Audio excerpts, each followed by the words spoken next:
एक लंबे अरसे के बाद पाकिस्तान के पास एक ऐसा यंग टैलेंट आया है जो ना सिर्फ इनिंग्स को बिल्ड कर सकता है बल्कि मैच को फिनिश करने की सलाहियत भी रखता है। और वो नाम है हसन नवाज। क्या शानदार परफॉर्मेंस सामने आई है। अपने डेब्यू मैच के अंदर ही मैन ऑफ द मैच बने और शानदार 50 स्कोर की उस टाइम जब पाकिस्तान के तमाम बड़े बल्लेबाज, रिजवान की बात कर लें, बाबर, सलमान अली, आगा, सारे जो है वो पवेलियन लौट चुके थे और अकेला बंदा खड़ा हुआ था और वो था Hasan Nawaz.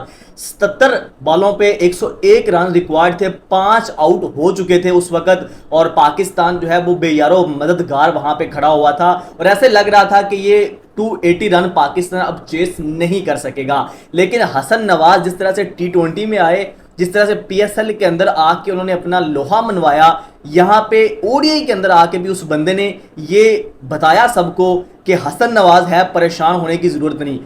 Well done Hasan Nawaz, well done Husnain Talat. उसकी तरफ से भी जो शानदार इनिंग सामने आई है, दोनों ने कॉम्बिनेशन के साथ मैच को जो फिनिश किया है, इस तरह का कॉम्बिनेशन या इस तरह की बैटिंग पाकिस्तान बड़े अरसे से मिस कर रहा था। ओवरऑल देखा जाए तो पाकिस्तान ने 280 रन के ताकुब में जो है ये मैच आसानी से जीत लिया हसन नवाज और हुसैन तलत की बदौलत। नो डाउट इसमें बाबर आजम और मोहम्मद रिजवान की इनिंग्स भी बड़ी अच्छी है। उन्होंने भी जो है वो, बाबर आजम ने 47 रन किए, अच्छा कमबैक था, बड़ा प्रेशर के अंदर थे और बड़े अरसे से जो है वो क्रिकेट के अंदर नहीं थे। बहुत सारे फैंस उनको मिस कर रहे थे, लेकिन फिर वो वापस आए और 47 रन की जो इनिंग्स है वो खेली। तो अभी भी हम कह सकते हैं कि बाबर आजम अगर आउट ऑफ फॉर्म भी होते हैं तो ODI के अंदर अभी भी जो है वो दुनिया के नंबर 1 बैट्समैन वो हैं और रहेंगे। जहां तक बात है मोहम्मद रिजवान की, तो उनकी तरफ से भी जो है वो 53 रन की शानदार इनिंग सामने आई, लेकिन उनके साथ एक इशू चल रहा है, वो हमेशा से चलता आ रहा है कि वो स्कोर तो अच्छा करते हैं, टाइम भी लेते हैं, लेकिन इनिंग्स को जो है वो एंड पे आके फिनिश नहीं कर पाते। तो यही जो है वो आज के मैच के अंदर भी वो चीज़ नज़र आई।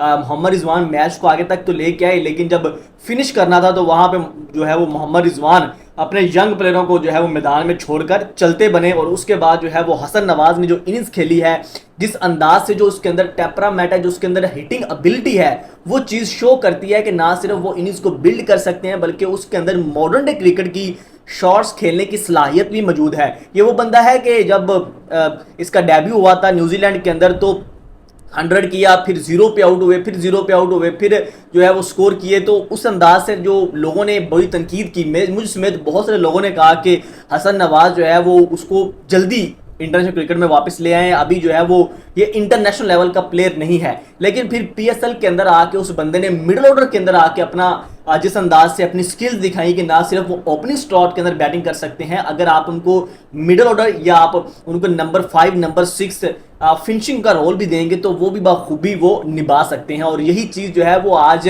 के ODI मैच के अंदर भी नजर आई, जहाँ पे उनका डेब्यू मैच था, लेकिन उस बंदे ने क्या शानदार इनिंग्स खेली और अपने पहले मैच के अंदर ही उसने जो है वो दिखाया कि उसके अंदर क्या टैलेंट है। तो इसी वजह से जो है वो उनको 54 बॉलों पे 63 रन की जो इनिंग्स खेलने के ऊपर मैन ऑफ द मैच भी दिया गया और शानदार 3 छक्के भी इनकी इनिंग्स में शामिल थे।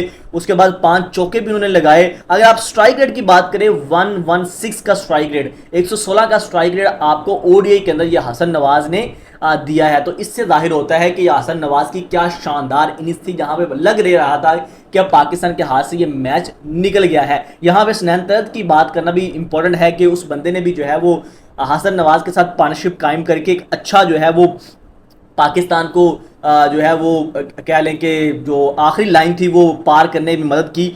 41 रन की शानदार इनिंग्स 37 बॉलों के ऊपर, तो उनकी तरफ से भी ये शानदार इनिंग्स सामने आई। लेकिन ओवरऑल अगर मैच की बात करें तो यहाँ पे बाबर आजम को चाहिए था कि वो लंबी इनिंग्स खेलते, वहाँ पे फिर वो जो कह लें कि बाहर निकल के सिंगल लेना चाह रहे थे और फिर स्टंप आउट हुए। ये बाबर आजम के शान शान नहीं है क्योंकि वो इस तरह से आउट हों।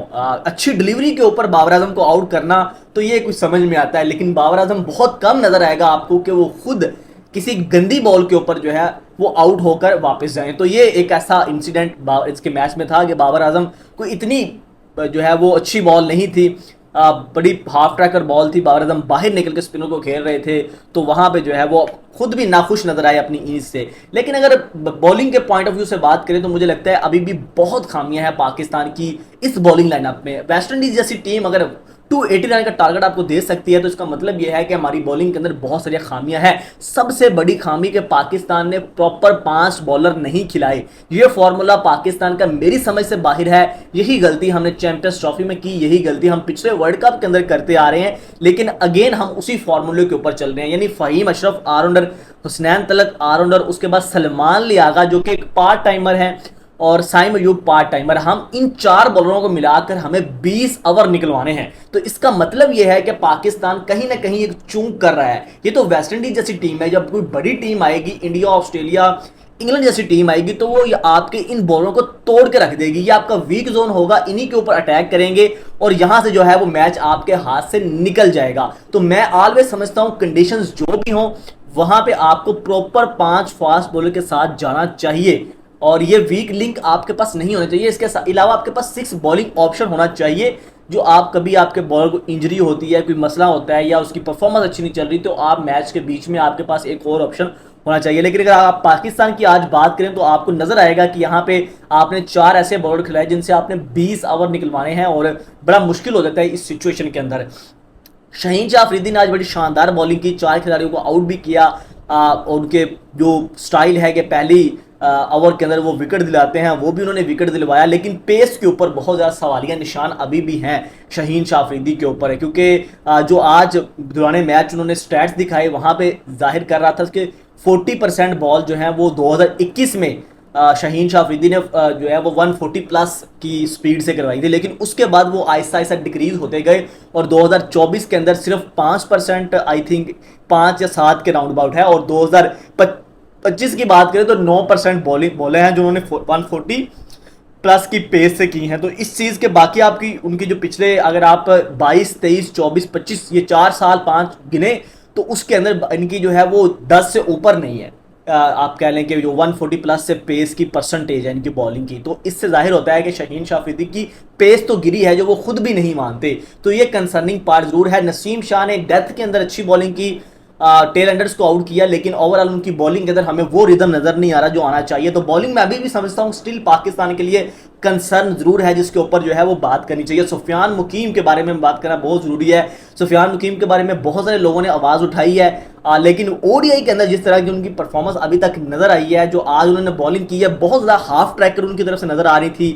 एक लाइन लेंथ पे बॉलिंग नहीं कर रहे थे। वेस्ट इंडीज की टीम खड़ी थी जो स्पिन के ऊपर घबराती है, तो उनको आगे बॉल करनी चाहिए थी और वहां पे जो है वो ज़्यादा स्ट्रगल कर पाते। लेकिन सुफियान मुकीम की जो लाइन लेंथ है वो उनके लिए बहुत ज़्यादा प्रॉब्लम हो सकती है, जो कि फ्यूचर के अंदर जाके शायद आप जो बड़ी टीमें आएंगी तो मुश्किल खड़ी कर सकते हैं सुफियान मुकीम के लिए। तो अभी मुझे समझता हूं कि उनको अपनी लाइन लेंथ के ऊपर जो है वो काम करने की बहुत ज़्यादा ज़रूरत है, और पाकिस्तान को 5 फास्ट बॉलर खिलाने बड़े ज़रूरी हैं। तो खैर ओवरऑल देखा जाए तो पाकिस्तान ने शानदार विक्ट्री हासिल की है, और एक कॉन्फिडेंस पाकिस्तान को ज़रूर मिलेगा। जो गिरी हुई पाकिस्तान की टीम थी वो दोबारा अब उठी है, और उम्मीद करते हैं कि 3-0 इस ओडीआई सीरीज के अंदर तो लाजमी होना चाहिए, क्योंकि इसमें सीनियर खिलाड़ी पाकिस्तान के सारे मौजूद हैं, यंग टैलेंट भी पाकिस्तान के मौजूद है। तो ओवरऑल बड़ा शानदार मैच हुआ और पाकिस्तान ने एक कमाल की विक्ट्री हासिल की है 5 विकेटों पे। और ओवरऑल अगेन मैं एट द एंड जो हसन नवाज की तारीफ करना बहुत ज़रूरी है, जिस अंदाज से उस बंदे ने डेब्यू के अंदर आके मैच को फिनिश किया। तो दोस्तों आप लोगों को क्या लगता है कि जो है वो किसकी इनिंग सबसे बेहतरीन थी, और कहाँ पे पाकिस्तान ने आज गलती की, जैसे मैंने आइडेंटिफाई किया कि 5 फास्ट बॉलर पाकिस्तान के पास होने चाहिए थे, और अच्छा क्या रहा, इस हवाले से कमेंट सेक्शन में ज़रूर बताइएगा। शहरोज़ आप इजाज़त दीजिए, अल्लाह हाफिज़।